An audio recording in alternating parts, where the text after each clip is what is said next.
मतदारसंघ पुनर्रचना आणि महिला विधेयकाच्या मुद्द्यावर राष्ट्रवादी शरदचंद्र पवार, तुमचा पक्ष आणि इतर पक्षही पाठिंबा देत असल्याचं सुप्रिया सुळे यांनी सांगितलेलं आहे. काय सांगा? नागपूरला जास्त माहिती आहे. सर मागे हो, मागे हो. गजानन सर मागे हो. गजानन सर मागे हो. हा सर बोला. खाली सर करा, सुरू सर. करा. आत येत आहे. आज खरं म्हणजे देशापुढला सगळ्यात गंभीर प्रश्न कोणता असेल अरे हात पीछे. तर तो नीट परीक्षेच्या पेपर फुटी विरुद्ध 17व्या दिवशी सुरू असलेल्या सोनम वांगचुक यांचा उपोषणाचा. जंतर मंतरला 17वा दिवस आहे. सोनम वांगचुक हे उपोषणाला बसलेले आहेत आणि त्यांची प्रकृती कमालीची ढासळलेली आहे. हा आमच्या सगळ्यांसाठी अत्यंत चिंतेचा विषय असायला पाहिजे. आणि आपण मला असं जे सांगताय की आम्ही त्या डिलिमिटेशन आणि या बिलाला पाठिंबा देणार आहोत. माननीय शरद पवारांचा पक्ष म्हणजे राष्ट्रवादी काँग्रेस पक्ष हे पूर्णपणे चुकीचं. सुप्रिया सुळेनं ही माहिती दिलेली आहे. तुमचं काही बोलणं झालं होतं का महाविकास आघाडीतल्या या दोन? बघा, आज 12 वाजता सुप्रिया सुळे पत्रकार परिषद घेणार. मी आत्ताच त्यांच्याशी बोलत. आज 12 वाजता त्या पत्रकार परिषद घेऊन त्या संदर्भात सविस्तर चर्चा करू. आणि तुमचे जे काही प्रश्न आहेत गेले काही दिवस राष्ट्रवादी काँग्रेस या बिला संदर्भात मी तुम्ही त्यांना जर विचारलेत आज तर ते योग्य ठरेल आणि त्या पूर्ण तयारीनिशी आज आहे. कारण गेले काही दिवस मी त्या विषयावर काही वाचतोय आणि ऐकतोय की त्यांचे आमदार चालले, त्यांचे खासदार चाललेत, काल रात्री जयंतराव पाटील भेटले वगैरे वगैरे वगैरे. बघा, या सगळ्या अफवा आहेत. खोटं आहे असं म्हणणं आहे का तुमचं? जयंत आता पाटील बोलणं झालं, आणि खोटं जयंत खोटं पाटील बोलणं आणि झालं आता. मुख्यमंत्र्यांची भेट झाली काल. त्यानंतर प्रफुल्ल पटेल, सुनील तटकरे आणि राष्ट्रवादी अजितदादा गटाचे नेते जवळपास 1 तास मुख्यमंत्र्यांची चर्चा करत होते. याचा अर्थ काय काढायचा नेमका? ही अर्धवट माहिती आहे. माझ्या माहितीनुसार ते काय वर्ल्ड कप चालू आहे फुटबॉलचा, तिथे प्रफुल्ल पटेल आहे. ते कालच्या बैठकीला होते की नाही त्याविषयी माझ्या मनात शंका आहे. प्रफुल्ल पटेल नेहमी वर्ल्ड कप फुटबॉलसाठी परदेशात जातात, ते नसावेत. जयंतराव पाटील भेटण्यामागचं कारण जे आहे हे त्यांच्या मतदारसंघातला एका नगराध्यक्षाला अत्यंत बेकायदेशीरपणे डिस्क्वालिफाय करण्यात आलं. लोकातून निवडून आलेला नगराध्यक्ष आहे, त्याच्या इस्लामपूर भागात. आणि कलेक्टरने तिकडल्या अत्यंत बेकायदेशीर नियमबाह्य पद्धतीनं त्याला बरखास्त केलं.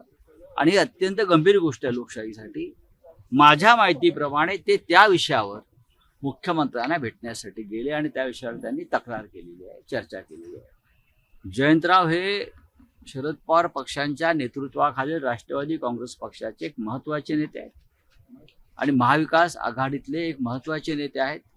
तुम्ही जे म्हणताय त्याच्यामध्ये मला अजिबात तथ्य वाटत नाही. फोनवर काय बोलणं झालं? फोनवर काय बोलणं झालं? आज तुमचं फोनवर बोलणं काय झालं सुप्रिया सुळे यांच्यासोबत? जाणीवपूर्वक पसरवलं जात आहे. या सगळ्या बातम्या मग शिवसेनेविषयी असतील किंवा राष्ट्रवादी काँग्रेस पक्षाविषयी असतील, मग काँग्रेस पक्षातल्या काही नेत्यांविषयी असतील, भारतीय जनता पक्षाला आणि खास करून शिंदे गटाला दुसरं काय काम राहिलेलं नाही. आणि मग अशा प्रकारच्या अफवा पसरवून मूळ प्रश्नावरचं, विषयावरचं लक्ष लोकांचं विचलित करायचं, ही अशा प्रकारची भूमिका आहे. माझा आत्ता सुप्रियाताई सुळे यांच्याशी सविस्तर चर्चा झाली. आता इथे येताना मी बोलत होतो आणि त्यांनाही आश्चर्य वाटतंय. आणि त्या आता 12 वाजता या सगळ्या विषयावर थोडीशी बोलतील. बघा, हे जे बिल आहे हे बिल या अधिवेशनात येणार की नाही याच्याविषयी अद्याप काही ठरलेलं नाही. ते जेव्हा बिल येईल तेव्हा आम्ही सगळे बसून निर्णय घेऊ. मागच्या अधिवेशनामध्ये सरकारशी या संदर्भात चर्चा झाली होती. हे बिल कशा प्रकारे विधेयक असायला पाहिजे. त्याच्यामध्ये मग आमच्या पक्षातर्फे अरविंद सावंत त्या बैठकीला होते, सुप्रियाताई सुळे होत्या, समाजवादी पार्टीचे नेते होते आणि सामुदायिक निर्णय घेतला जाईल जो काय घ्यायचा आहे तो.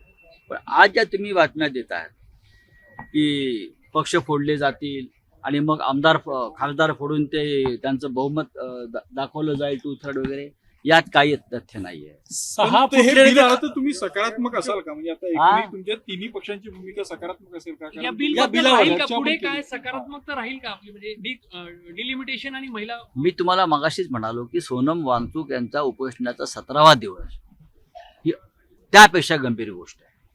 हा राजकीय पण विषय बिलबद्दल नसतो. काय धोरण? नाही आम्ही बघू ना, आता पार्लमेंट सुरू होऊ द्या की 20 तारखेला पार्लमेंट सुरू झाल्यावर त्या संदर्भामध्ये आम्ही चर्चा करू एकत्र बसून दिल्लीत. या बिलावर चर्चा करण्याची जागा ही दिल्ली आहे. मुंबई, महाराष्ट्र किंवा इतर कोणतं राज्य नाही, कारण हा राष्ट्रीय विषय, पार्लमेंटचा विषय. काँग्रेसचे ज्येष्ठ नेते त्यात सहभागी होतील, DMKचे नेते सहभागी होतील, सगळे सहभागी होतील आणि मग त्यावर चर्चा करून आम्ही निर्णय घेऊ. काही पक्षांचं पक्षांच्या म्हणणं असं आहे, शिवसेनेचे 6 डी- खासदारांनी काल डिलिमिटेशन- अमित शहा यांची भेट घेतलेली आहे. केंद्रीय मंत्रिमंडळात विस्ताराच्या पार्श्वभूमीवर ही भेट महत्वाची मानली जाते. बघा, या देशात कायदा आहे की नाही मला माहित नाही. एकनाथ शिंदे चोरीचा माल घेऊन दिल्लीच्या रस्त्यावर फिरतात आणि कायदा त्यांना हटकत नाही आणि गृहमंत्र्याकडे चोरीचा माल घेऊन जातात. ही गंभीर गोष्ट आहे. एखादा साधा चोर जर चोरीचा माल घेऊन जात असेल त्याला पोलीस हटकतात. एकनाथ शिंदे मुंबईतून चोरीचं गाठोडं घेऊन दिल्लीला उतरले आणि ते चोरीचं गाठोडं घेऊन देशाच्या गृहमंत्र्याकडे गेले आणि दाखवला हा माझा चोरीचा माल आहे, आता याला सोन्याचा मुलामा द्या. बरं, आणि गृहमंत्री त्याला जर मान्यता देत असेल त्या देशाच्या कायद्याविषयी मला चिंता वाटते. मोबाईल बघा, 6 फुटले, 10 फुटले, 8 फुटले, आता ज्यांच्या जीवनामध्ये, ज्यांच्या DNA मध्ये चोरी हाच एक महत्वाचा विषय आहे, त्यांच्याविषयी आता काय बोलायचं. डिलिमिटेशन आणि डिलिमिटेशन आणि महिला आरक्षण हे 2 वेगळे बिल. डिलिमिटेशन आणि महिला आरक्षण 2 वेगळे बिल आहेत. 2 वेगळ्या. रामरक्षा हा विषय पठण संपलेला आहे. उद्धव ठाकरे यांनी वाचून दाखवा 2 पानं तरी असं मुख्यमंत्री काल नाही म्हणाले. वाचून दाखवा, काय अडचण आहे? तुम्हाला रामरक्षा येते बरं का? प्रश्न रामरक्षा येते की नाही हा प्रश्न नसून राम मंदिराची दानपेटी चोरीला गेली याच्यावर उत्तर द्या. रामरक्षा म्हणायची, रामरक्षा कशी म्हणायची हे आम्ही बघू. आम्हाला तुम्ही ते सांगू नका. तुम्हाला प्रश्न असा आहे की राम मंदिरात चोरी झाली, 550 कोटीच्या दानपेट्या चोरीला गेल्या, गेल्या 12 वर्षामध्ये जवळजवळ 13,000 कोटींची लूट झाली, हे तुम्हाला मान्य आहे की नाही हा प्रश्न त्यांना विचारल्यावरती ते रामरक्षा तुम्हाला येते की नाही हे काय सांगताय? आम्हाला रामरक्षा येईल की नाही हे आम्ही ते दाखवू तुम्हाला. राम मंदिरातल्या चोरीमध्ये तुमचे लोक सहभागी आहेत, त्याच्यावर तुम्ही बोला. उद्धव ठाकरे यांची सभा ज्या ठिकाणी नियोजित होती तिथे भाजपनं पेंडॉल टाकलेला आहे.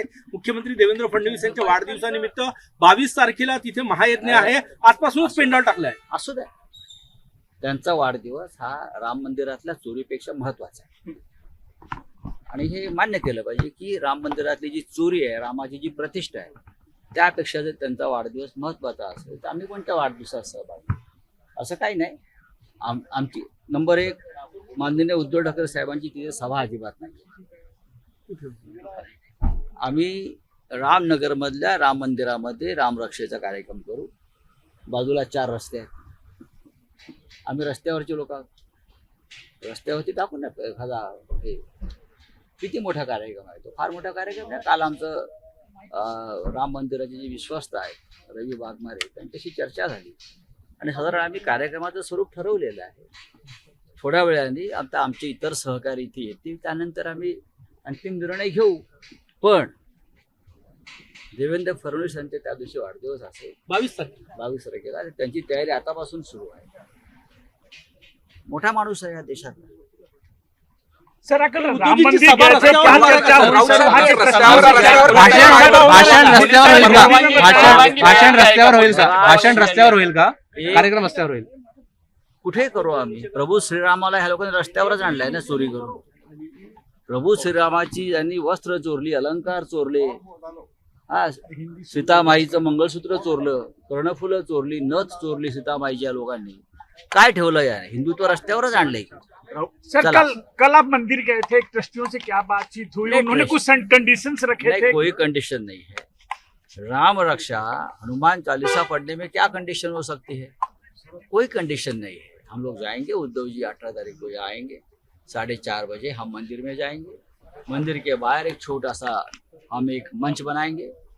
अगर लोग वहाँ आते हैं बड़ी संख्या में तो हम वहाँ उनको संबोधित करेंगे उद्धव जी, और हमारा कार्यक्रम पूरा हो जाएगा। जयंत पाटील जी ने मुलाकात की है देवेंद्र फडणवीस जी से मर्जर की बात चल रही है और सेंटर में पाटील आपके पास गलत इंफॉर्मेशन।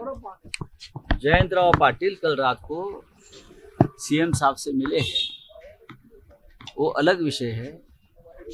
उनका जो चुनाव क्षेत्र से एक जो नगराध्यक्ष है पब्लिक इलेक्टेड, उनको वहाँ के कलेक्टर ने डिस्क्वालीफाई किया है गैर कानूनी तरीके से।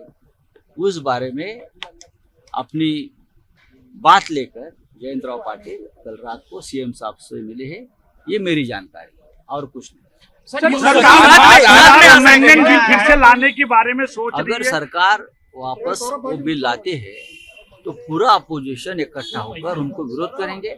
हमने जो उनको सूचनाएं की है, इस प्रकार से बिल में आप थोड़ा दुरुस्ती करो, अमेंडमेंट करो और लेकर आइए। अगर उस हमारी बात मानी जाती है तो हम उसके ऊपर चर्चा करेंगे। सर, आपने सुप्रिया सुले से बात की है, क्या कहा उन्होंने? सुप्रिया सुले जी आज 12 बजे प्रेस कॉन्फ्रेंस लेकर मीडिया के मन में जो प्रश्न है, जो सवाल है, उस बारे में मुझे लगता है खुलकर बात करें। चिदम्बरम जी ने ट्वीट किया है, उसमें